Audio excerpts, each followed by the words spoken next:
Hey everyone, it's Eric. So let's kick things off with a story. It's about two guys, a couple of airbeds, and a rent payment that, well, they just couldn't afford. So this right here, this was the super humble beginning of Airbnb way back in 2007. It was really just a simple idea, right? They wanted to make some extra cash during this huge design conference in San Francisco where basically all the hotels were totally booked solid.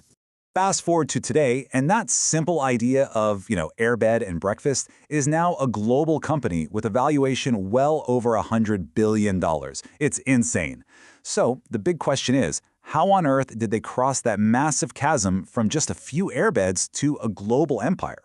Well, the answer really lies in something called a high-growth mindset. And for this explainer, we're going to dive into the absolutely brilliant insights from Reid Hoffman, the co-founder of LinkedIn and, super importantly, an early investor in Airbnb. He basically decoded the mental operating system of the world's fastest-growing companies. So we're going to break this powerful mindset down into 3 surprisingly counterintuitive principles that really fueled their incredible journey. Okay, let's get right into it. All right, so this first principle, it completely flips conventional business wisdom right on its head. Most people, they think you need a perfectly scalable model from day one. But the reality? It's kind of the opposite. See, early on, Airbnb's growth was just flatlining. The founders realized the problem was that their hosts' photos were just terrible. Like dark, blurry, the kind of pictures that make a place look like a crime scene. Now, the scalable fix would be to, create a photo guide? But what did they do instead? They literally flew to New York and personally took professional photos for their hosts, for free. Now here's what's so smart about that dumb work.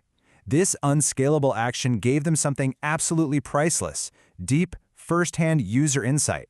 I mean, they weren't just taking photos, they were right there, in their users' homes, talking to them, understanding their worries, and building this super loyal community from the ground up. And the result? Their bookings in New York immediately doubled. Just like that. So the crucial point is this, and it's a quote from the Silicon Valley legend Paul Graham: do things that don't scale. In the beginning, you just have to do the hard, manual, dumb work to really learn what your users want and build something they genuinely, truly love. Okay, so once you find that spark and growth starts to take off, a totally new problem shows up: pure chaos. Suddenly it feels like everything, and I mean everything, is on fire. You know the feeling. Your servers are crashing, customers are complaining, new hires are all confused. It's just total chaos. And the natural instinct for any leader is to run around and try to put out every single one of those fires. But here's the thing. Hoffman argues that trying to fix everything is a guaranteed recipe for failure. You'll just burn out and completely miss the most important opportunities.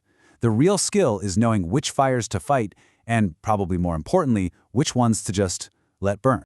This slide here illustrates the idea perfectly. Think of your company like a racing sailboat. Yeah, a fire in the kitchen is a problem for sure, but a fire on the main mast? That means you're dead in the water. You have to save the mast. Early on, Mark Zuckerberg famously let Facebook's server stability, which is a pretty big fire, just burn, so he could focus all his resources on building the news feed. That was their engine for user growth. That was the main mast.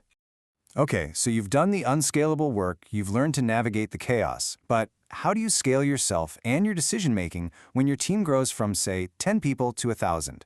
The answer, it turns out, is culture. And hey, forget about those cheesy posters you see on the wall. Reid Hoffman has a much better way of looking at it. Culture isn't just some soft thing, it's your company's operating system. It is the underlying code that ensures everyone, even without direct orders, makes decisions that all align with the company's core mission.